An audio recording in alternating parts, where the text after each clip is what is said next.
So I'm looking at the latest development from Honda, the Zero Saloon and the Zero SUV. Full electric, futuristic vehicles. This one, the design, ambitious. They've put an emphasis on the sort of lightweight appearance while maintaining space on the interior. You're in the future, man. Sunset gradient, turn signal. Mo, show the people. Look at this. Damn.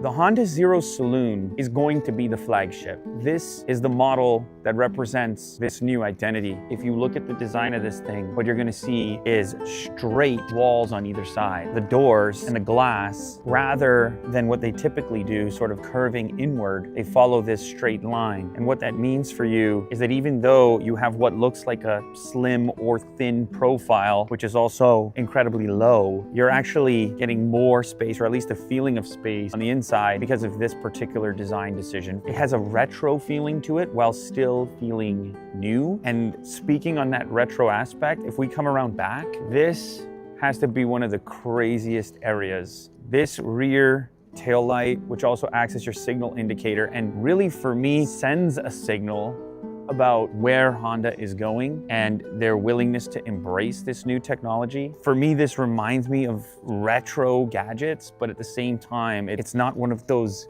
mirrors. Each of these light strips can operate independently, and the startup sequence actually showcases that, and then the Honda badge pop up last as part of that sequence. Some other design decisions, since we're back here already, you can see we have this unusual pattern. It has a forged look. When you look at the inside from the top, I mean, it's dominated by this massive glass panel, and that again brings you back to this sort of airy experience. The floor, they've managed to get it extremely low and flat when you're inside. So even if you're in the rear seat, you feel like you've got tremendous amount of leg room. They have a steering yoke on the inside, and that's because of their target here for level 3 self-driving, eyes off the road self-driving. You also probably noticed that the doors don't have handles. They're meant to be automated. And this is extremely early at the moment, but this vehicle is supposed to sense your presence through facial recognition and actually unlock the car because of it. It's got LiDAR sensor integrated in the top, one of the more elegant integrations that I've seen. Some of them tend to look bulbous. This one sort of follows the line of the vehicle. And that LiDAR is one of the core sensors when it comes to that self-driving capability and obviously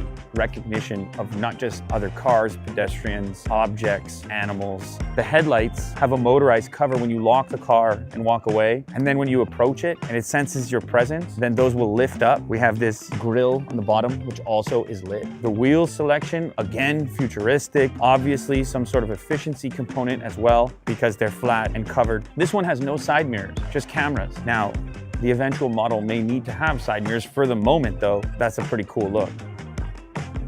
Look at this. Is this the world's coolest turn signal? Damn, and the depth, like this 3D effect that it has, it might be the coolest aspect of the car. At first, it's a little shocking, right? You see it and you're like, that is really different. But then it becomes distinctive, like it grows on you as you look at it. I should also mention, I can't open this trunk right now, but it will be a functioning trunk, obviously, when the vehicle's ready. This is the Honda Zero SUV. And obviously here we have a familiar SUV stance with some of the same design language and styling from the Saloon. Straight line, maximizing glass, headroom, and the feeling of lightness and space on the interior. This one sort of has door handles. These are touch sensitive, but then the door is operated via a motor. Now in this case, we have sort of a more rugged look that you would associate with an SUV. We have a slightly more blunt front end. I mean, it still looks futuristic. We've got this black and white contrast going on, including our integrated headlights and still that new Honda emblem on the front. And the rear is all about maximizing volume and cargo as well as headroom in the back seat. Here you can see the trunk opening up. Obviously, plenty of cargo here. We're probably going to have folding seats, but one of the surprising things, something I haven't seen before, is these tables that fold down. A little bit of extra storage, but also for organization. If you're tailgating, camping, barbecuing, if you want to put your drinks there. They're on both sides as well. Flip those down. It's a unique idea. It's important to note that these vehicles aren't completely final. They're closer than a concept, but some things are subject to change prior to production. I should also mention at this point, both of the new vehicles have a target of 300 miles of range. So now we can get a better look at the interior here. on the Zero SUV. You can see you've got your steering yoke. They have maintained a signal indicator and a drive selector beside the steering yoke. The dash is dominated by this large display which sort of flows through the center, and then our cameras that are being used for side mirrors. So this is your cockpit. Obviously, when you switch to a steering yoke, you're gonna get this feeling of space and visibility where you would normally have your steering wheel. And with such an emphasis on self-driving and the move towards self-driving, the concept here is that the benefits outweigh the drawbacks of shifting to yoke-style steering. Some of this may change on the interior final product, but you can see we have wireless charging here at the moment. This model is not equipped with a passenger display, whereas on the Zero Saloon it is, which I'll show you in a moment. We have video for our rear view mirror, and that's going to be the same on the two vehicles. Now, the front is impressive, it's comfortable, but it's more impressive in the back. As you'll see here, I'm 6 feet tall and I have a lot of headroom here. Huge piece of glass. The windshield meets this center joint, and then it's basically glass the entire way back. Obviously, our window is glass, and we have this secondary small glass window here. But as you can see, I have that this was my driving position fairly far back, and I'm still having the feeling of tremendous space here. Yeah, the carpets are unusual, actually. There's a kind of abstract pattern there, and the floors are actually fairly flat. We do have a slight hump here. You're gonna see when we get into the Zero Saloon that it's completely dead flat. I think we can go to the Saloon. So the doors here are also motorized, and the idea with the vehicle being intelligent and the vehicle being wise enough to actually interpret the individual that approaches it via facial recognition to then not only unlock the car, but actually open the car door as well. This is the idea. The other thing that it does when this door opens, the steering yoke spins in a completely upside down fashion to provide you with greater amount of room for entry and exit into the vehicle. So you can see as this door closes, the steering yoke spins and my seat moves forward into my driving position, which again, I would be recognized as a unique individual, and this setting would then be tuned for myself without a special input from a key or an app, but instead via facial recognition. So this display takes things a little bit further than on the SUV, because now we've also got a display here for the passenger, so it flows the entirety of the dash, and each of the two side mirror cameras are angled even a little bit more towards the driver. Now we've still got our drive selector, same for our signal indicator. Now the feeling of space in here is just massive. Honestly, it's not just a thing about glass. Like, they've lowered the floor here. It just feels bigger on the inside than it looks from the outside. I think that was what they were hoping to achieve, and that's definitely the case. Now back here, this feels like a living room. Of a 4-seat configuration is tremendous comfort, obviously, for 4 passengers.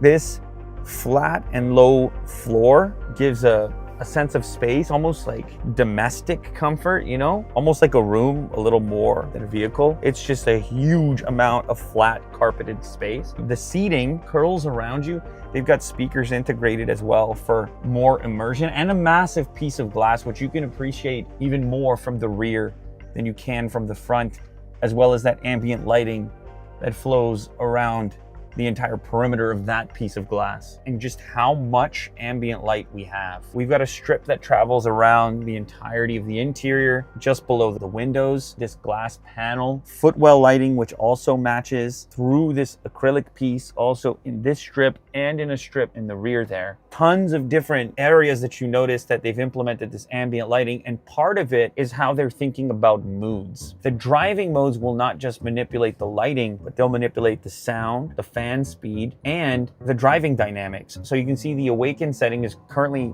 as part of the preset, it's the economy driving mode, whereas if I switch to exhilarate, it's going to put it into a sports driving mode. It's going to change the amount of bass that I'm hearing. Of course, you're going to be able to edit these, but these settings are all about creating a particular mood. But in the long term, through the facial recognition, getting to know the individual that drives most frequently and what their settings normally are, it's going to be able to do a lot of this automatically. That's the goal. So if I select exhilarate, We get different sound settings, as you can see. So I can switch then to Awaken, for example. This is gonna change my lighting effects all over the place. Same goes for Unwind. And then if I switch to a parking mode like Serene, this will actually change the positioning of my chair, and it will spin that steering yoke back around, knowing that I'm in a parked position and maybe I wanna work on my laptop, maybe I just wanna relax. This Serene setting actually vibrates my seat a little bit in a subtle way. So when you select one of the modes and it switches is the best. Yeah, select it. It's crazy. That's one of the better ambient setups that I've seen the wildest ambient setups, and they went for it here. It really comes down to the volume and the amount of lighting that you can fit. The lighting under the acrylic armrest for the driver, it is also dynamic. Whoa, that's cool. You see what I'm saying? Now switch to another one, switch to Awaken. So this is a little bit brighter. This is to wake you up. Try Unwind.